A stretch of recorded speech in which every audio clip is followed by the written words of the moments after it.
Some stories begin with hope and end in a darkness no one sees coming. This is the haunting journey of a devoted mother whose search for companionship led her to cross paths with a man hiding a storm of secrets beneath a charming smile. What followed shattered a family, shook an entire community, and exposed the hidden dangers lurking behind online connections. This is the case that reminds us how one decision, one meeting, can change everything.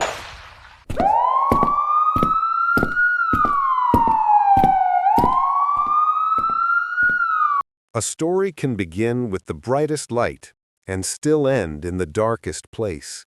And the case of Ingrid Marie Ron Seville is one that starts with hope, strength, and resilience. Ingrid was a woman who built her life with care, balancing motherhood, a demanding career, and her quiet determination to protect and nurture the people she loved. But the night she opened the door to someone she believed was simply another chance at companionship, she unknowingly stepped into the path of a man whose past held shadows she could never have predicted. What unfolded next would devastate a family, shock an entire city, and remind the world that danger can sometimes hide behind the most confident smile. Ingrid was born in 1975 in Renton, Washington, and from the beginning she carried the type of kindness people remember. She grew up close to her mother, Georgia, who eventually became one of the most important anchors in her life. After finishing high school, Ingrid chose a career in nursing. She had a calmness that made her patients feel safe, and a strength that helped her handle the pressure of long, exhausting shifts. She eventually became a nurse at Swedish Medical Center, an achievement she earned through hard work, compassion, and a genuine desire to help others. Her personal life seemed equally stable. She married a man named Philip Line, and together they welcomed 2 daughters. Even though their marriage didn't last forever, their divorce was rare in the best way. It was peaceful, respectful, and centered around the happiness of their children. Ingrid and Philip stayed close, sharing responsibilities and raising their daughters with love from both sides. There was no rivalry, no bitterness, just adults choosing what was best for their children. Their home environment remained warm, predictable, and safe. But as years passed and her daughters grew older, Ingrid felt a familiar emptiness many single parents feel, the desire to connect with someone again. She didn't want to replace anything in her life. She simply wanted someone to talk to, share moments with, and laugh with again. So, like millions of people do today, she turned to online dating. It felt modern, comfortable, and full of possibilities. Friends encouraged her, telling her she deserved happiness. And for a while, she felt hopeful. Then she met him, John Charlton. On the surface, he seemed exactly the type of person who could make someone feel excited about a new chapter. He was tall, charismatic, and well-spoken. His photos showed confidence, and his messages carried an easy charm. To someone looking for companionship, he appeared honest and relaxed, the kind of person who knew how to keep a conversation going. Ingrid had no reason to doubt him. But what she didn't know was that behind the charm was a long history, one filled with instability, substance abuse, violence, and a pattern of unpredictable behavior. John Charlton's early life was complicated. He grew up under the strict rules of military parents, an environment where discipline was everything. But instead of giving him direction, the structure pushed him the other way. He rebelled, turned to alcohol, drugs, and impulsive decisions that shaped the rest of his life. By the time he reached adulthood, he had collected a criminal record that stretched over years. Assaults, thefts, erratic behavior, nothing about his past suggested stability. At least one person had tried to obtain a protective order against him. Even multiple warnings from family members hadn't changed his behavior. But none of this was visible online. Not on his dating profiles, not in his messages, not in the version of himself he presented to the world. Ingrid didn't know any of this. She only knew the charming man who seemed excited to meet her. On April 8, 2016, the two finally decided to meet in person. They went to a Seattle Mariners game, an easy, public choice, the kind of date that feels safe and relaxed. Friends later remembered that Ingrid seemed happy that day. She wasn't reckless, she wasn't naive, she was simply giving herself a chance to experience life again. After the game, they decided to return to her house, something many adults do without imagining danger. From there, the story takes a turn into mystery. What happened inside her home that night remains known only through police findings and John's eventual admissions. But what is certain is that Ingrid never contacted her family again after that night. Her disappearance was noticed immediately. This was not a woman who vanished without explanation. She had routines, responsibilities, and people waiting for her. When she didn't show up for work the next day, her co-workers grew worried. When she didn't respond to messages, her mother grew anxious. And when Philip, her ex-husband, realized she hadn't contacted their daughters, his concern turned to fear. The people closest to her acted quickly, something that later proved crucial. Within hours, Philip contacted police and reported her missing. He also spoke with Georgia, who immediately sensed something was wrong. A mother often knows. Ingrid never ignored her children, never missed work without warning, and never disappeared without telling someone where she was going. The investigation began with a simple question: who was the last person to see her? The answer led police straight to John Charlton. When officers reached out to him, his responses were inconsistent. He claimed he didn't remember where he went after the date. He claimed they drank a lot. He claimed he lost his phone. His story shifted every time he spoke, as if he was trying to stay ahead of the investigation. But detectives quickly realized they were dealing with someone whose past was full of red flags. Meanwhile, police searched around Seattle, following every lead. And then the discovery came. Human remains found inside several garbage bags in a recycling bin. The news shook the city. Investigators immediately began connecting the evidence to Ingrid's disappearance. The location, the timing, the materials used, everything pointed toward the same horrifying conclusion. And each new discovery pulled the investigation closer and closer to John Charlton. But the full truth of what happened that night and the chilling details that investigators uncovered afterward would only become clear in the days ahead.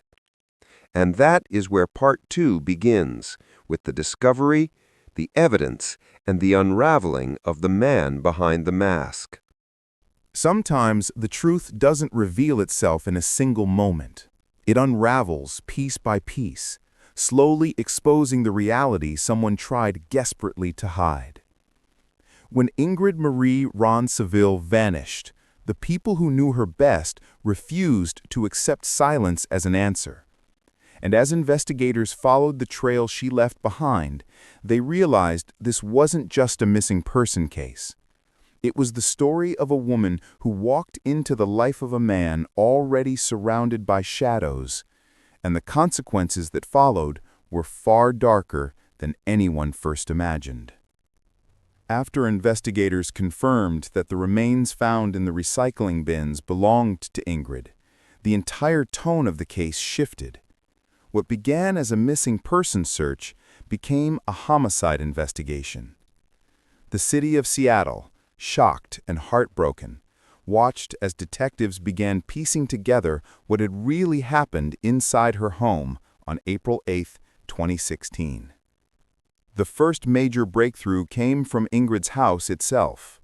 Investigators, trained to notice even the smallest detail, began examining the home with extreme care. They found signs that someone had attempted to clean certain areas, suggesting something serious had occurred.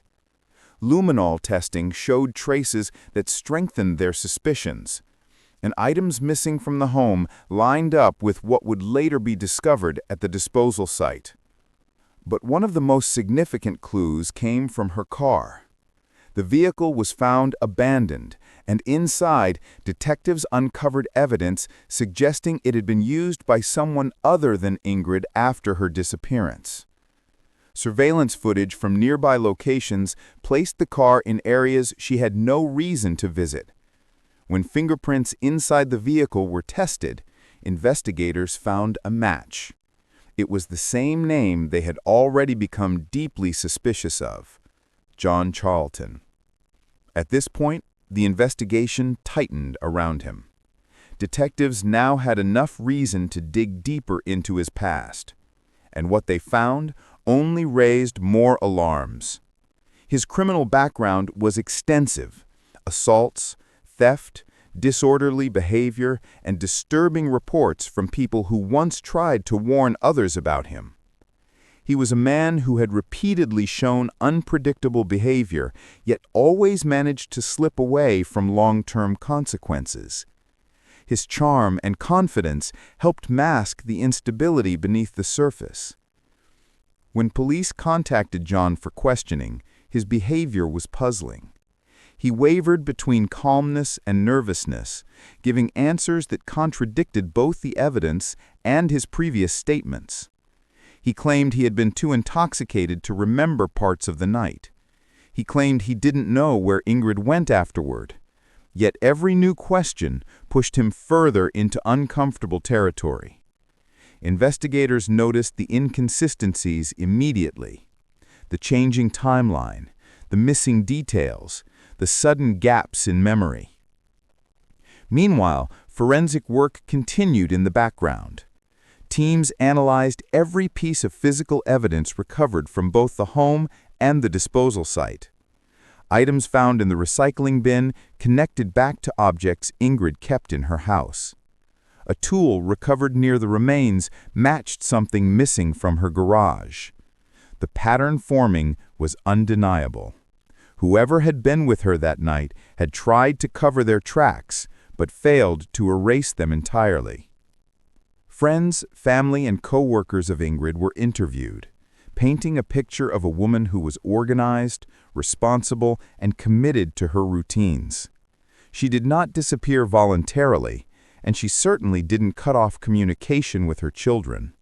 Her mother, Georgia, spoke with investigators multiple times, providing insight into Ingrid's personality, her fears, and her recent experiences with online dating. Everything she told them reinforced the same painful truth. They were searching for justice for a woman who never saw the danger approaching. As the evidence compiled, prosecutors began preparing the case against John. Initially, he was charged with second-degree murder. His defense attempted to argue that there was no direct, single piece of evidence proving his actions. But in cases like this, it is the combination of clues, the trail of behavior, the physical findings, the last known interactions that builds a powerful narrative. And that narrative pointed toward only one person. Still, the turning point in the entire case happened unexpectedly. As the trial date approached, John's behavior changed. Instead of maintaining the earlier claims, he shifted toward negotiations. Prosecutors offered a plea agreement, not to lessen the seriousness of the crime, but to secure accountability without dragging the family through a long, emotionally devastating trial. In October 2017, John Charlton pled guilty to first-degree premeditated murder. The courtroom was heavy with grief the day he entered his plea. The judge, fully aware of the gravity of the case, delivered a long and powerful statement acknowledging the loss suffered by Ingrid's family and the profound impact on her daughters. The sentence, 27 years and 9 months in prison, reflected both the severity of the act and the limits of the legal system. For her loved ones, it was not enough to erase the pain, but it ensured the man responsible would face consequences. Throughout the proceedings, Philip Line, Ingrid's ex-husband, remained strong for her daughters. He attended every hearing, every meeting, every discussion. His devotion to protecting their children from further trauma became one of the most heartbreaking yet inspiring aspects of the aftermath. He worked tirelessly to shield them from media coverage, to give them stability, and to keep Ingrid's memory alive in a way that honored her kindness and love. The community, shocked by the details of the case, rallied around the family. Friends organized a fundraiser that eventually raised $270,000, supporting the children's future and offering financial relief during an unimaginable time. Hospitals, schools, and neighbors sent messages of support, reminding the family that they were not alone. Ingrid's story sparked widespread discussions about online dating safety. It prompted conversations about background checks, recognizing red flags, and approaching new relationships with caution. While most online connections are harmless, this case highlighted a harsh truth. Sometimes, danger hides in places we least expect. In the end, the legacy of this tragedy is not defined by the actions of the man who caused it, but by the strength of the people who survived it. Ingrid's daughters grew up surrounded by love and stories of her mother's compassion. Her family continued pushing for awareness, hoping that sharing her story would protect others. And although the tragedy shattered the peace of a once happy home, it also revealed the extraordinary resilience of a family determined to find light again. If you're still here watching, thank you. Before you go, please subscribe to our channel, Dark Frame Stories, and turn on the notification bell so you never miss another real-life mystery like this.